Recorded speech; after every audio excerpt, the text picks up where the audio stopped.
Hello everyone, welcome to this video. आज हम discuss करने वाले हैं बैकग्राउंड चेक प्रोसेस क्या होता है।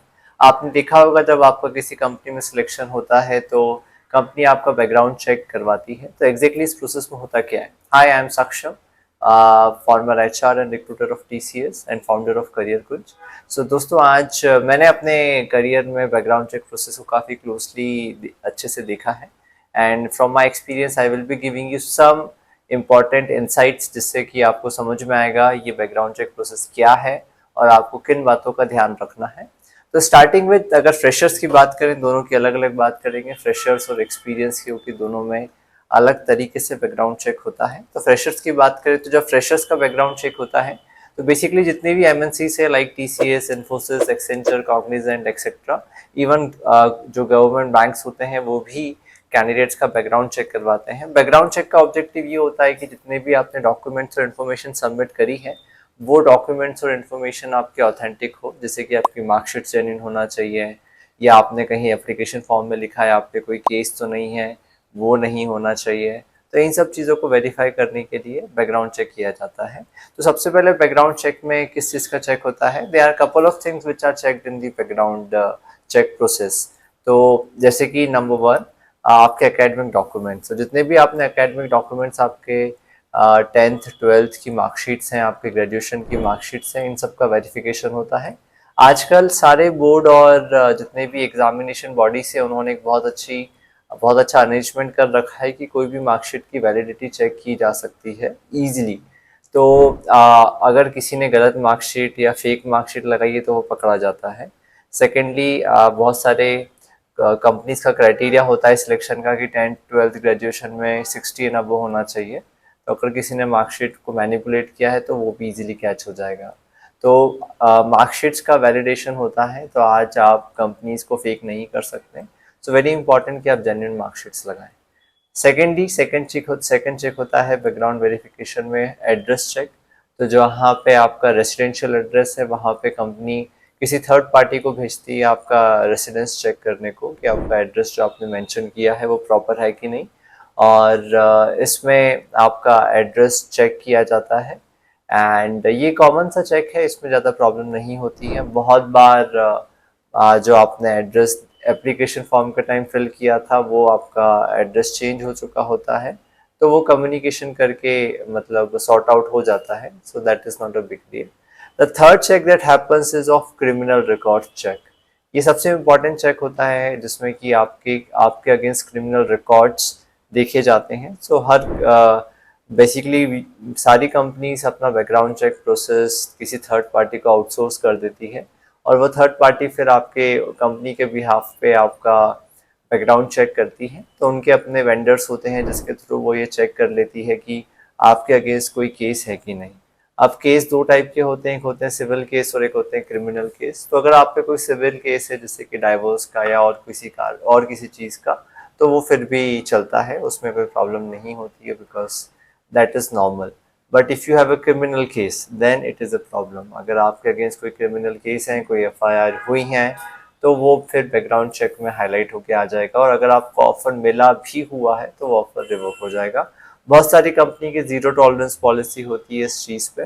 मुझे याद है, मैं कैंडिडेट का इंटरव्यू ले रहा था, वो सीए हायरिंग के लिए था, और उसमें उस कैंडिडेट ने वो सिलेक्ट हो गया था, और मैं एचआर राउंड में उससे पूछ रहा था कि आपके अगेंस्ट कोई केस है क्या।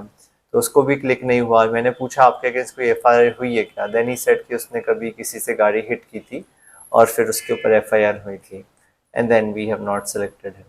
सो वेरी वेरी इंपॉर्टेंट कि आपका कोई क्रिमिनल केस आपके अगेंस्ट नहीं होना चाहिए। इन केस अगर आपके अगेंस्ट कोई क्रिमिनल केस निकल के आ रहा है लेकिन वो आपके नाम से नहीं है, तो कंपनी आपको एक जस्टिफिकेशन मेल भेजती है जिसमें आपको क्लैरिफिकेशन देना होता है। सिंस नाम कॉमन होते हैं तो ये संभावना होती है, लेकिन वो फिर क्लैरिफिकेशन के थ्रू सॉर्ट आउट हो जाता है। एंड देन इसके बाद आपका अगर कोई वर्क एक्सपीरियंस है तो आपके वर्क एक्सपीरियंस के डॉक्यूमेंट्स का भी बैकग्राउंड चेक होता है। अगर आपने कहीं पे काम किया है तो प्लीज़ इंश्योर कि आपने वहाँ से एक्सपीरियंस सर्टिफिकेट ले लिया हो। अगर आपका एक्सपीरियंस सर्टिफिकेट नहीं है तो आपका ये माना जाएगा कि आपका वहाँ से क्लियर एग्जिट नहीं हुआ है। तो वेरी इंपॉर्टेंट कि आप एक्सपीरियंस सर्टिफिकेट अगर आपने अभी तक नहीं लिया है तो एक्सपीरियंस सर्टिफिकेट ज़रूर अपना लास्ट कंपनी से इशू करा लीजिए, क्योंकि वही प्रूफ है कि आपने वहाँ पे काम किया है और कंपनी ने आपको क्लियर एग्जिट दिया है। ये चीज़ यहाँ से एक्सपीरियंस कैंडिडेट्स के लिए बहुत ज़्यादा इम्पॉर्टेंट है, क्योंकि यूजली बच्चे क्या करते हैं कि कहीं काम करते हैं, फिर जब उनको समझ में नहीं आता छोड़ के आ जाते हैं। तो उससे क्या होता है, उनको एक्सपीरियंस सर्टिफिकेट नहीं मिलता है, उनका नो ड्यूज नहीं होता है और उनको कंपनी क्लियर एग्जिट नहीं देती है।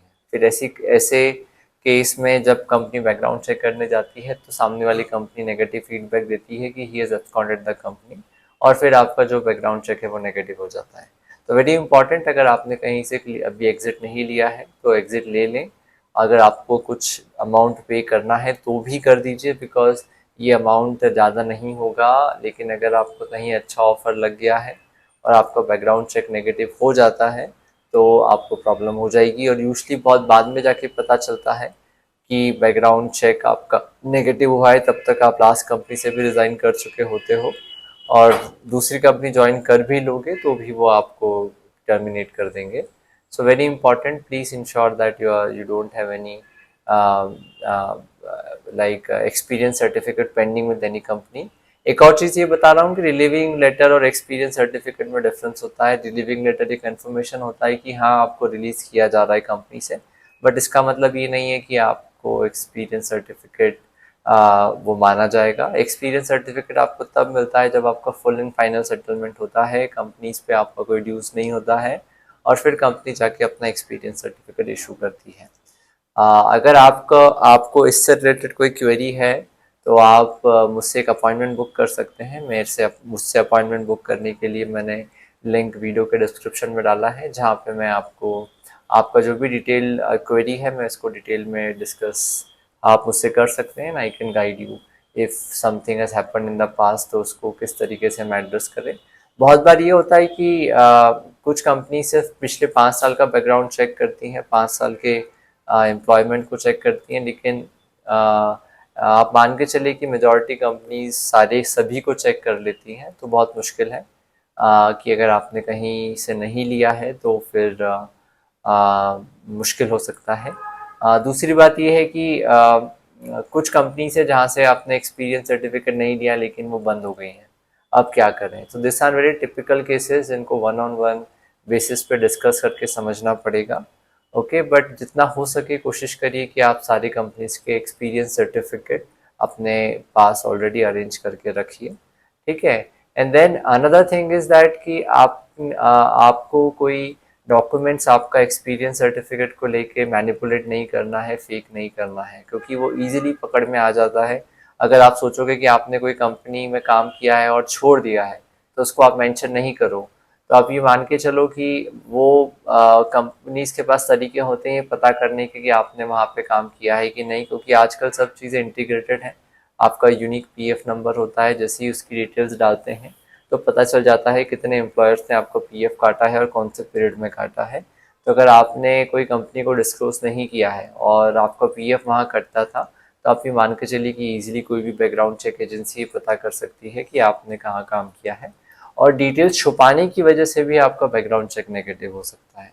अगर आप ये सोच रहे हैं कि आपने कहीं से एक्सपीरियंस सर्टिफिकेट नहीं लिया है तो उसको मेंशन ही ना करें तो भी आप फंस जाएंगे, बिकॉज वो डेटा कंपनी बैकएंड से निकाल लेगी। सो वेरी इंपॉर्टेंट कि कुछ भी चीज़ छुपाई ना जाए, because today everything can be identified. कुछ भी तरीके से बैकग्राउंड चेक एजेंसीज के पास वेज एंड मीन्स होते हैं कि वो पता कर सकते हैं।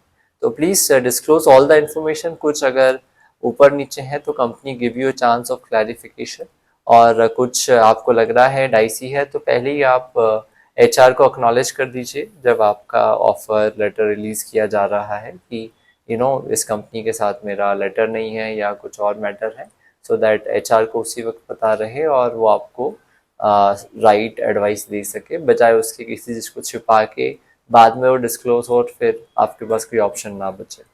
Okay, so I think all this information which I have shared with you are very very practical, because background check is something जो कि हर अच्छी कंपनी आपका लेगी, and background check is not positive, then आप किसी भी स्टेज पे हो, भले आपका ऑफर निकल गया हो या आपने ज्वाइन कर लिया हो, तो भी कंपनीज की ज़ीरो टॉलरेंस पॉलिसी होती है।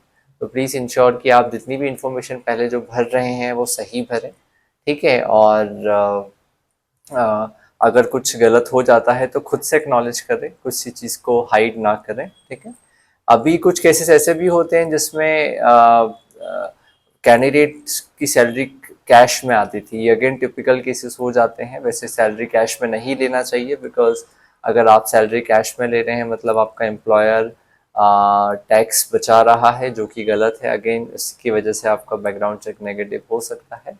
So this are typical cases again to be discussed on one on one. तो ऐसा ही सेड, मैंने अपना, आप मुझसे एक अपॉइंटमेंट बुक कर सकते हैं जिसका लिंक डिस्क्रिप्शन में है, and we can discuss it on one. Okay, so I hope you like this video, आपको क्लैरिटी मिली होगी। आपके कुछ क्वेश्चंस हैं तो आप कमेंट बॉक्स में मुझे बताइए, I will be happy to answer. And for more such videos मैं ऐसे वीडियोस बनाता रहूँगा, informative videos, so please subscribe to our channel. Thank you so much.